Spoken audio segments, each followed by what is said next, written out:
Então, a semana passada nós falamos sobre esse assunto, né?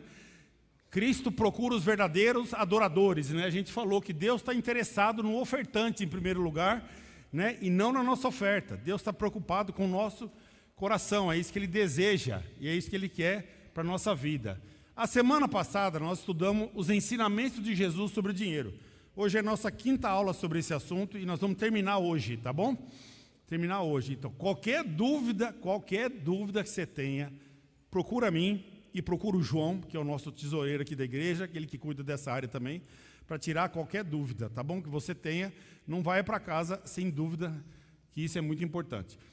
Jesus nos ensina 2 pontos que nós estudamos semana passada, né? Não acumule tesouros na terra e você não pode servir a Deus e ao dinheiro ao mesmo tempo. E aí nós estudamos alguma das coisas que nós estudamos semana passada foi sobre a oferta da viúva pobre, né? E a gente percebeu que a oferta sempre está ligada a sacrifício e generosidade. E hoje nós vamos estudar esse assunto para terminar, que é a aula número 5, perspectiva dos apóstolos e da igreja sobre oferta. Então leiam comigo a escritura em Atos capítulo 2, de 42 a 45. Se você não tem uma Bíblia, pode acompanhar na tela aí que vai te ajudar bastante. Eles se dedicavam ao ensino dos apóstolos e à comunhão, ao partir do pão e às orações. Esse era o começo da igreja em Atos 2. Todos estavam cheios de temor e muitas maravilhas e sinais eram feitos pelos apóstolos. Os que criam mantinham-se unidos e tinham tudo em comum, vendendo suas propriedades e bens, distribuíam a cada um conforme a sua necessidade. No comecinho da igreja, eles aprenderam muitas coisas úteis na vida dele para a vida cristã.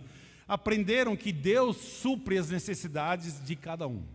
E se eles aprenderam que Deus ia suprir as necessidades deles, da igreja, por meio das ofertas, eles vendiam suas propriedades, como ele está dizendo aqui, a gente não está pedindo para ninguém vender nada, mas eu estou mostrando o que está atrás das atitudes dele, essa confiança, essa generosidade, o impacto que o evangelho foi na vida deles, né? Havia desprendimento, né? O que eles consideravam que eram deles, eles já não consideravam mais que eram deles, e eles tinham um sonho que estava atrás de tudo isso, que era, eles agora pertenciam ao reino de Deus, eles queriam avançar, eles queriam anunciar o reino de Deus, eles queriam que outras pessoas experimentassem o que eles estivessem experimentando, eles queriam que, então tinha um sonho atrás disso, e o sonho que faz a gente sair de onde a gente está, se esforçar para chegar em outro lugar. Eles confiavam nos apóstolos.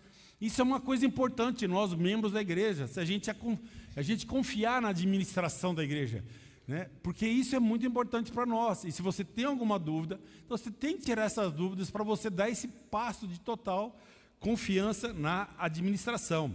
Então o que a gente aprende aqui no início em Atos 2?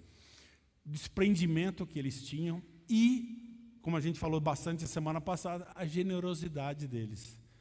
A generosidade que havia no coração deles, uma confiança em Deus, confiança nos apóstolos. Eles eram uma família, estavam cuidando um do outro, sabiam da necessidade um do outro, ajudavam o outro.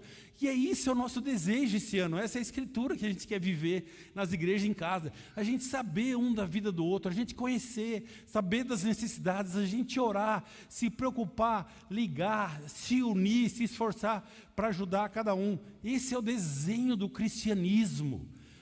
Esse é o desenho de a gente se preocupar, começar a se amar, como a palavra de Deus fala, cuidando um do outro. E era assim no início, né?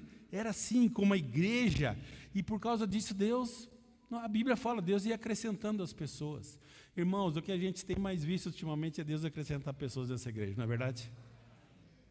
É Deus.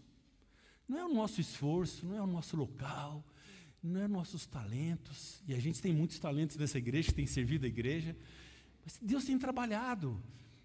Quanto mais a gente ouve a palavra de Deus, quanto mais a gente obedece, quanto mais a gente deixa a palavra viver na nossa vida, a gente vai ver Deus acrescentando coisas maravilhosas na nossa vida, na vida da igreja, na vida de nossas famílias, né? Então, como anda nossas finanças, as finanças da nossa igreja? As finanças da nossa igreja são essas aqui. Para você saber. Então, aqui não está funcionando. Pode pôr aí na frente? Um slide a mais aí, por favor. Consegue andar aí? Param.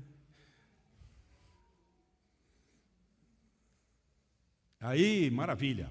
Ótimo. Então, esses são os nossos custos. Quanto custa a gente ser igreja nesse local? Vamos lá. As despesas que a gente tem com esse local. A gente gasta R$ 9.500 por mês. Com aluguel, a salinha dos jovens, o seguro que a gente tem das salinhas e o seguro desse local que a gente tem, a energia, o material de limpeza, a internet, o custo da nova geração, a ceia que a gente toma, a benevolência, isso dá em média R$ 9.500 por mês.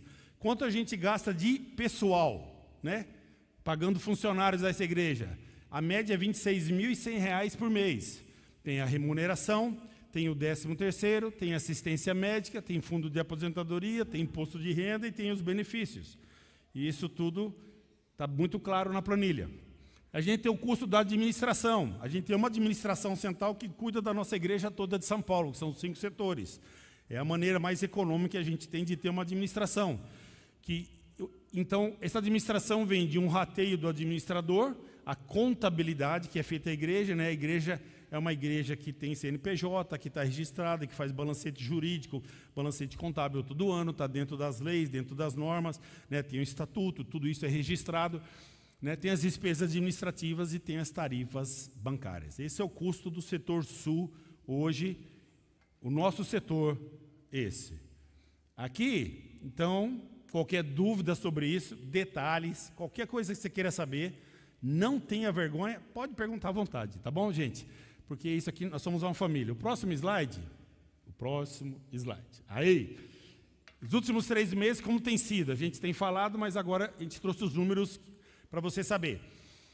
Então, como tem sido ofertas e os custos? Então, em janeiro, a gente teve uma oferta de 42.400 e pouco, e nós custamos 39.276. Então, em janeiro, a gente teve um saldo positivo de R$ 3.222. Em fevereiro, a gente teve uma oferta, você viu, caiu a oferta de 42 para 29, né? E aí, 29.552, o custo nosso foi 40 mil, subiu um pouquinho. E aí a gente teve um saldo negativo de R$ 10.885. Em março, a gente teve uma oferta que subiu em relação a fevereiro de 36 mil, e o nosso custo custou 41 mil, porque a gente teve que dar um dinheiro, R$ 2.800, de sinal para o retiro dos homens. Né? Então, nós tivemos que dar esse sinal, e depois esse dinheiro vai ser reposto quando a gente começar a fazer nossas inscrições para o retiro dos homens, que vai ser no finalzinho de agosto e início de setembro. Então, a gente terminou o mês de março com um saldo negativo de 4.767. Então, essa tem sido a realidade nossa, né, nesses últimos 3 meses. Então, o que a gente está querendo expor? Que a gente quer fazer um plano para a gente crescer e ser uma igreja positiva, amém? Em Atos capítulo 5, versículo 1, você pode ler comigo? Atos capítulo 5, versículo 1. Um homem chamado Ananias, com Safira, sua esposa, também vendeu uma propriedade. Ele reteve parte do dinheiro para si, sabendo disso também sua mulher, e o restante levou e colocou aos pés dos apóstolos. Então perguntou Pedro: Ananias, como que você permitiu que Satanás enchesse o seu coração ao ponto de você mentir ao Espírito Santo e guardar para si uma parte do dinheiro que recebeu pela propriedade? Ela não lhe pertencia? E depois de vendido, o dinheiro não estava em seu poder? O que levou a pensar em fazer tal coisa? Você não mentiu aos homens, mas sim a Deus. Ouvindo isso, Ananias caiu morto. Todos nós conhecemos essa história. E você vai, na sequência da história, você vê que a esposa dele acontece a mesma coisa. Ela mente e ela também cai morta e ela vai ser enterrada junto com seu marido. Esse casal reteve o que era seu. O que aconteceu com ele? Eles mentiram. Não confiaram. Desconfiaram, talvez ouviram algumas mentiras, eu não sei, mas eles não foram corretos com o seu coração perante Deus. Deram suas ofertas do jeito que era para eles, sem se importar como Deus receberia isso. E Deus percebeu que eles mentiram, que eles enganaram, como a palavra de Deus fala, uma afirmação muito forte. Como você permitiu que Satanás enchesse o seu coração a ponto de você mentir para o Espírito Santo? Eles não estavam adorando a Deus com suas ofertas. Isso é claro aqui. Estavam dando, mas não estavam adorando a Deus com todo o seu coração. Concordaram em dar, mas do jeito deles. Pensando no que era melhor para eles. Para eles. Né? Então, o que a gente aprende nessa história? A gente aprende isso aqui, olha o próximo slide.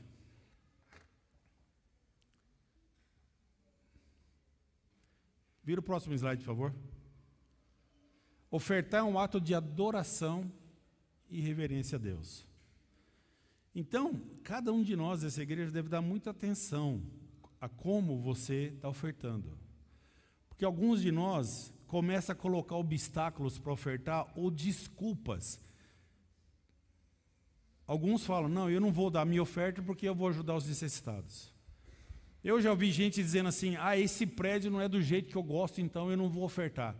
Irmãos, oferta não tem a ver com o seu pastor, com o nome da sua igreja, não tem a ver se você ajuda os pobres, não tem a ver se o local é bom, é ruim, se o louvor é bom, se é a nova geração. Ofertar não tem nada a ver com coisas que seus olhos estão vendo. Ofertar tem a ver com tudo que você não vê. É com fé, é com Deus. Então, o nosso problema não é na terra. O problema de Ananias e Safira não eram os bens da terra, era a ligação que eles tinham com os céus, com Deus. A espiritualidade deles estava enganada. E a gente não pode cair, por causa do monte de mau exemplo que a gente ouve por aí, igrejas e tantos escândalos que a gente vê, começar a arrumar uma desculpa igual Ananias e Safira, para não ter uma relação direta com Deus e você não mentir para o Espírito Santo que está dentro de você. Dentro de você. Né? Então a gente deve dar muita atenção para o nosso coração. Não só na oferta, no amor ao próximo. A gente deve dar atenção para o nosso coração, para o amor para os necessitados.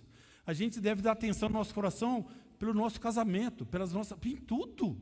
Se a gente não cuida do que está dentro de nós, coitado de nós. Que esperança que a gente tem para esse mundo. E aí Paulo dá outras instruções. Leiam comigo aqui, próxima escritura, 2 Coríntios, capítulo 9, versículo 6. Por favor. Diz assim, lembrem-se, quando Paulo escreve para os coríntios, aquele que semeia pouco, colherá pouco. E aquele que semeia com fartura, também colherá fartamente. Cada um dê conforme determinou em seu coração. Não com pesar, não por obrigação, de jeito nenhum, pois Deus ama quem dá com alegria, com generosidade, com visão, com gratidão, com alegria, com entusiasmo. Assim tem que ser a nossa oferta. Tem que ser, cada um de nós. E Deus é poderoso para fazer que lhe seja acrescentado toda a graça, para que em todas as coisas, em todo o tempo, tendo tudo que é necessário, vocês transbordem em toda boa obra. Olha que incrível. Como está escrito, distribuiu Deus os seus bens aos necessitados, a sua justiça dura para sempre. Os macedônios foram inspirados pela igreja de Coríntios. Inspirados. Generosidade encoraja. Generosidade demonstra amor, como a palavra de Deus fala. Generosidade reflete Jesus dentro de nós. Generosidade alcança aquele que você não conhece. Generosidade alcança aquele que Deus conhece. Todos nós dessa igreja somos frutos de irmãos que se tornaram cristãos antes de nós e que foram suficientemente generosos para que a palavra de Deus chegasse até nós. E Deus usou o dinheiro desses irmãos para que de alguma maneira o evangelho chegasse até nós. E muitos de nós somos frutos das ofertas que gente antes de nós fez para a gente ver o reino de Deus avançar. Quantos de nós aqui ofertamos para a igreja do Rio de Janeiro? Lembra a igreja do Rio? Quantos de nós ofertamos para a igreja de Belo Horizonte, quando saiu a igreja de Belo Horizonte? Lembra sobre Salvador? Lembra sobre Belo Horizonte? Lembra sobre tantas igrejas que a gente já enviou? Lembra sobre Ribeirão Preto, que é a última igreja? Deus usa tudo. E quando você ora pelas pessoas, e quando você sonha por elas, e você não pode ir lá para Ribeirão, você não tem condição de ir no time missionário, mas muitos de nós ajudamos, vendemos coisas, demos oferta, aí você vai lá em Ribeirão, você encontra seus 30, 35 irmãos, aí você olha e fala, Deus, eu orei por todo mundo e eu nem sabia quem eles eram, mas Deus sabia, e a gente vê o fruto da generosidade, do amor e da visão que a gente pode ter para a vida das pessoas. Generosidade reflete completamente o coração de Deus. Olha em 2 Coríntios capítulo 9, versículo 10, um pouquinho na frente. Aquele que supre a semente ao que semeia e o pão ao que come, também lhe suprirá e multiplicará a semente e fará crescer os frutos da sua justiça. Vocês, irmãos, serão enriquecidos de todas as formas, para que possam ser generosos. Deus vai nos enriquecer de todas as formas para que a gente seja generoso, em qualquer ocasião. E por nosso intermédio, a sua generosidade resulte em ação de graças a quem? Não é para você. Não é para nós. Não é para nós. Nossa generosidade, em qualquer ocasião, em qualquer momento, irmãos, gera ação de graças a Deus. Não é a nós. Olha que maravilha. A gente pode ser generoso e não precisa levar mérito nenhum, porque o mérito é do Senhor, porque é Ele que dá tudo para nós, a palavra de Deus fala. É Ele que dá tudo. 2 Coríntios, capítulo 9, versículo 13, olha o que Paulo continua dizendo, por meio dessa prova de serviço ministerial, outros louvarão a Deus pela obediência que acompanha a confissão que vocês fazem do Evangelho de Cristo e pela generosidade de vocês. Outros louvarão a Deus pela generosidade de quem? Sua, minha, da igreja, do corpo. Olha que incrível isso. Generosidade de vocês em compartilhar seus bens com eles e com todos os outros. E nas orações que fazem por vocês, eles estarão cheios de amor por você. Cheios de amor por você. Gente, que coisa maravilhosa. A gente é generoso. E as pessoas, a Bíblia fala, a pessoa reconhece e fica cheia de amor pelo seu coração, de generosidade. Não é assim com Deus? Quando a gente para e pensa, como Deus é generoso comigo, não vem isso em você? Essa gratidão, essa admiração, esse amor maior ainda por reconhecer? Aí a palavra de Deus fala, por causa da insuperável graça que Deus tem dado a vocês, graças a Deus por seu dom indescritível. O Evangelho, irmãos, o Evangelho une, o Evangelho transforma, o Evangelho gera louvores, o Evangelho gera gratidão, o Evangelho torna você uma nova pessoa, cada um de nós uma nova pessoa. É isso que a gente vai ver hoje aqui, a Rose nascendo de novo. Quando Nicodemos pergunta para Jesus, Jesus, como pode um homem nascer de novo? Jesus vai falar, pergunta para a Rose, você vai aprender com ela. Pergunta para qualquer um de nós o que é nascer de novo, você sabe o que é nascer de novo. Isso é o poder do Evangelho. O que Deus pode fazer com o nosso dinheiro, irmãos? É alcançar a alma. Ninguém nessa igreja está recolhendo oferta para criar patrimônio. Ninguém.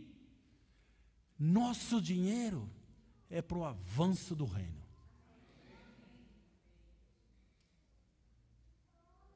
Nosso dinheiro é para que mais pessoas conheçam a Cristo. Nosso dinheiro a gente investe para que famílias sejam mais fortes. Nosso dinheiro a gente investe para dar mais ensino da palavra de Deus. Nosso dinheiro a gente investe num local para a gente estar domingo e animar um ao outro, encorajar um ao outro e poder estar aqui cada domingo. Irmãos, você não precisa do seu dinheiro e eu não vou precisar do meu no céu. Então vamos gastar ele nessa terra. Vamos ser sábios, né? Vamos economizar, vamos planejar o futuro. Cada um de nós temos que planejar. Eu, por exemplo, sou autônomo. Desde que eu comecei a trabalhar para a igreja, 26 anos. Sou autônomo. Desde que eu comecei a trabalhar para a igreja, eu guardo dinheiro para minha aposentadoria, porque eu sou autônomo. Quando eu me aposentar, eu não ia receber nada da igreja. Agora, vocês viram, tem um plano de aposentadoria, né, como é um fundo de garantia para quem trabalha para a igreja. Isso começou faz menos de 10 anos, para pessoas como eu, que têm 62 anos de idade. Para pessoas como o João de Jamile, que trabalham para a igreja, eles já têm isso. Por quê? Porque a gente precisa cuidar das pessoas que trabalham para a igreja. E eu não estou falando por mim não, tá bom? Eu estou com 62 anos, vou ficar no ministério talvez mais 5, 6, 7 anos, trabalhando para a igreja, ou menos, mas eu estou pensando nos próximos. Os irmãos que vão largar tudo para trabalhar, para servir, para aceitarem o chamado de Deus, e a gente dá condições para que eles possam trabalhar, ficar seguros. Ninguém vai ser rico trabalhando para a igreja, pode esquecer. Nessa igreja, você nunca vai ser rico trabalhando para a igreja. Nunca. Mas a gente vai dar as condições, sim, para que as pessoas sejam cuidadas, que a gente zele, que a gente cuide delas, porque nós estamos interessados, sabe o quê? No avanço do reino. Nas famílias. Quem vai ser o pastor dos seus filhos? Quem vai ser o pastor dos seus netos? Não será eu. Seus netos nem vão saber meu nome. Nem sei se você vai lembrar do meu nome daqui a 30 anos. Então não sou eu. A gente tem que defender. É o avanço do reino. É a perspectiva da palavra de Deus mudar vidas completamente, como a gente vê. Deus pode fazer coisas incríveis. Sabe, no mundo, irmãos, o dinheiro causa destruição na vida de muita gente. No reino causa transformação. Vida nova. É uma coisa maravilhosa. Olha em 2 Coríntios, capítulo 8, versículo 1. Olha o que Paulo fala. Olha, pensa em Paulo como que ele está inflamado falando, com a visão de avançar o reino. Ele fala, agora, irmãos, queremos que vocês tomem conhecimento da graça que Deus concedeu às igrejas da Macedônia, no meio da mais severa tribulação, tempos difíceis. A grande alegria, a extrema pobreza que eles tinham, transbordou em quê? Em egoísmo, em cara fechada, reclamação. Não. O que saiu do coração deles? Cristo. Generosidade. Generosidade, rica generosidade. Pois eu, Paulo, dou testemunho de que eles deram tudo quanto podiam e além do que podiam. Por iniciativa própria, eles nos suplicaram insistentemente o privilégio de participar da assistência dos santos. Olha isso, o que a generosidade faz? O cara não tem nada, o cara está na extrema pobreza, mas ele insiste em ajudar. Aonde existe isso? Só no Evangelho de Cristo. Só vivendo esse cristianismo que a palavra de Deus fala. E não só fizeram o que esperávamos, mas entregaram primeiramente a si mesmos ao Senhor e depois a nós pela vontade de Deus. Começa com você e começa comigo. Em vez de a gente olhar para o lado e perguntar para o outro, a gente tem que perguntar primeiro para nós sempre. Esse é o cristianismo. Sempre começa com a gente. O que Paulo mostra aqui? Generosidade. De novo. Por favor, próximo slide. Mais um. Por favor, mais um. Deus dá tudo para você e para mim para gerar generosidade no nosso coração e não ganância. Por isso que Deus dá. Esse é o desejo de Deus. Então, não sei o que Deus tem te dado, mas Deus tem te dado tudo que você tem. E alguns de nós temos recebido tanto que está na hora, talvez, de você tirar a sua vida do conforto, da casa, e começar a vir. Pegar tudo que Deus tem te dado e converter em generosidade para as pessoas. Generosidade. Deus ama quem dá com alegria. Porque Ele é um Deus que dá com alegria. Ele adora dar as coisas para nós. Né? Ele adora dar as coisas para nós. Né? Dá como determinou no seu coração. Não por pesar ou por obrigação. Então, o que nós vamos mudar nas nossas ofertas é isso. Primeira coisa. Nós vamos fazer uma pesquisa online para todos vocês da igreja. Hoje à tarde a gente vai mandar para todos vocês uma pesquisa com 2 perguntas. A gente mandou uma pesquisa semana passada para os homens responderem sobre o retiro dos homens. Quem aqui respondeu? Pode levantar sua mão. 1, 2, 3, 4, 5, 6, 7. Então, irmãos, nós temos 70, 80 homens na igreja, só 7 responderam essa pesquisa. Então, se você não recebeu, fala com o líder de igreja em casa seu. Pode falar. Porque já foi enviada essa pesquisa para todo mundo.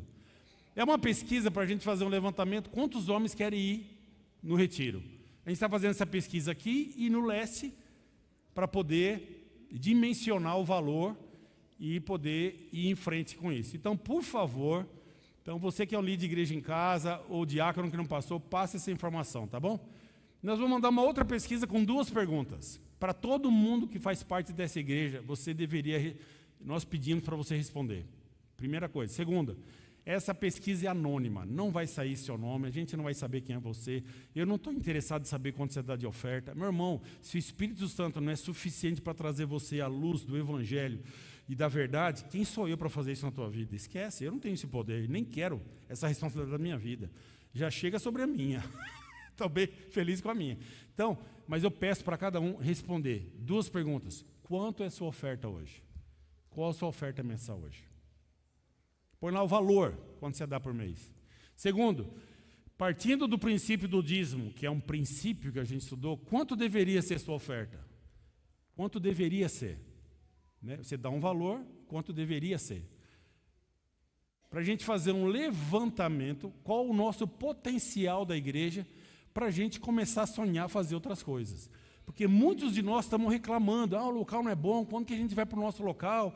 Os outros setores têm, alguns setores têm locais, aqui a gente não tem. É verdade, a gente tem esse local, graças a Deus a gente tem esse local maravilhoso, irmãos. Isso aqui é uma bênção de Deus. Isso aqui é uma bênção. Sabe quanto a gente pagava de aluguel aqui quando nós entramos aqui? R$10.000 por mês.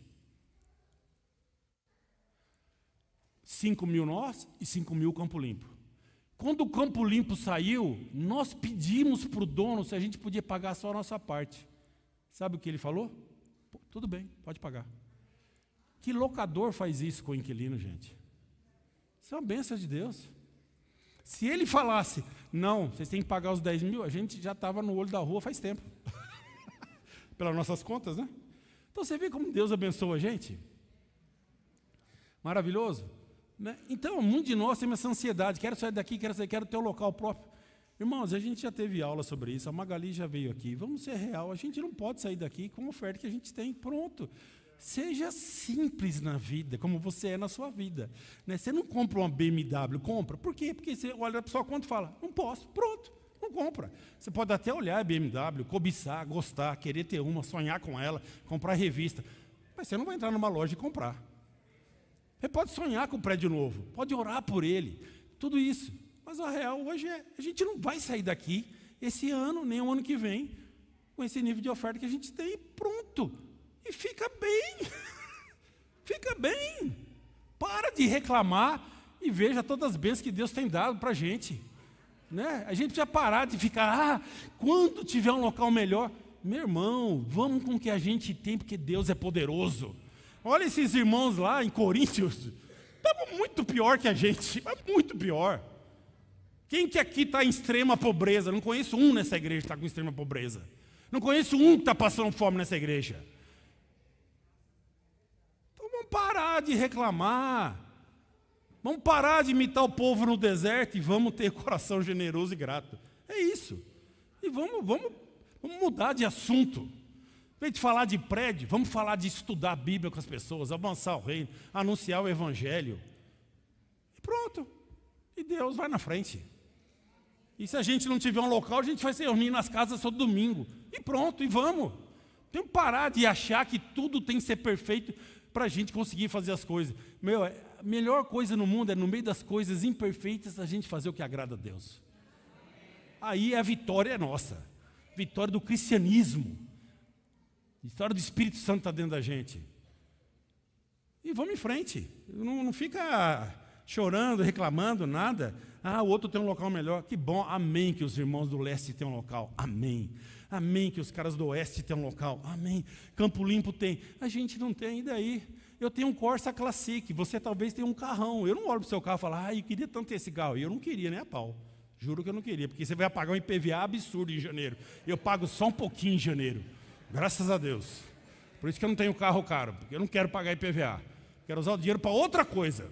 Mas isso é meu jeito de viver, cada um tem o seu, né? Então nós vamos fazer isso. Então nós vamos mandar hoje à tarde isso aqui. Então, se você dá oferta com o seu marido junto, quando você responder esse questionário, põe seu nome e metade. Você e seu marido põe o nome e põe metade para a gente contabilizar, tá bom? Se você não dá nada, você é estudante, você acabou de se tornar cristão, você não tem de onde tirar dinheiro para cair morto, põe lá, quanto você dá? 0. Bota 0 lá. Não tem problema não. Não tem problema não. Mas a gente precisa dessa informação para a gente sonhar e ir em frente. Por quê? Porque a partir de maio nós vamos fazer isso aqui. A gente vai apresentar todo domingo quanto está indo a nossa oferta. Então, a partir do mês de maio, todos nós vamos assumir responsabilidade sobre essa igreja, nessa área. Porque eu não acho correto um irmão, 2 ou 3, se preocupar enquanto o resto não se preocupa. A gente tem que se preocupar, né? Todo mundo. Então, a gente vai apresentar isso aqui. Esse é o real do mês de abril nosso. Se a nossa oferta mensal fosse 45 mil, o alvo nosso, eu não sei quanto vai ser, nós vamos fazer essa pesquisa para isso. Hoje a gente teria alcançado 74% dessa oferta.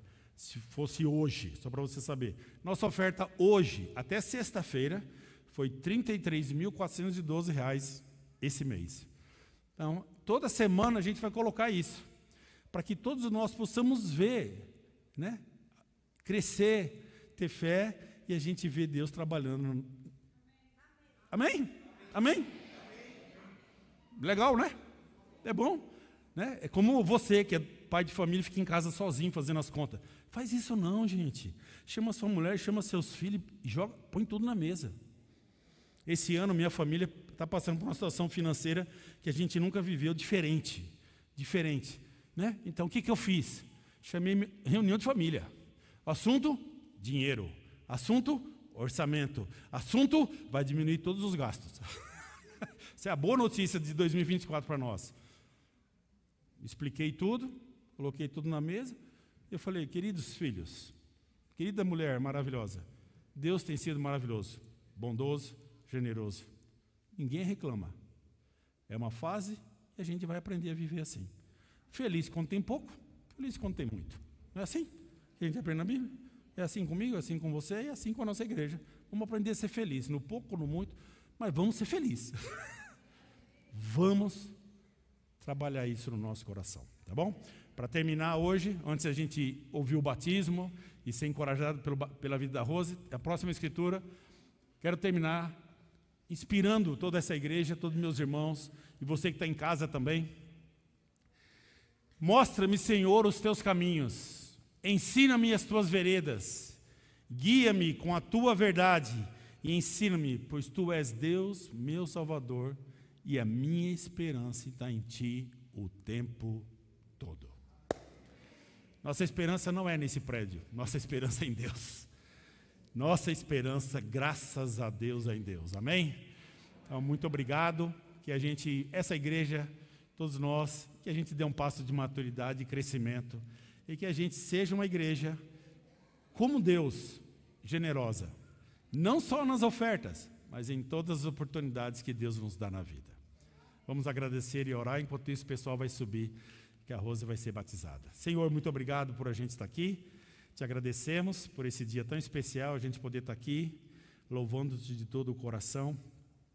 Obrigado pela vida de cada um e que a gente possa crescer no entendimento, na verdade, e que a gente possa olhar para o Senhor, reconhecer sua generosidade, sermos gratos por tudo que a gente recebe do Senhor em todas as áreas da nossa vida.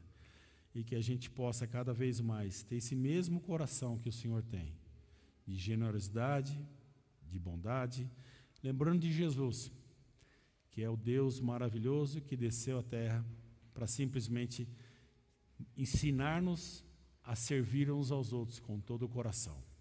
Muito obrigado, te agradecemos e oramos tudo isso em nome de Jesus Cristo. Amém. Amém. Obrigado, meus irmãos.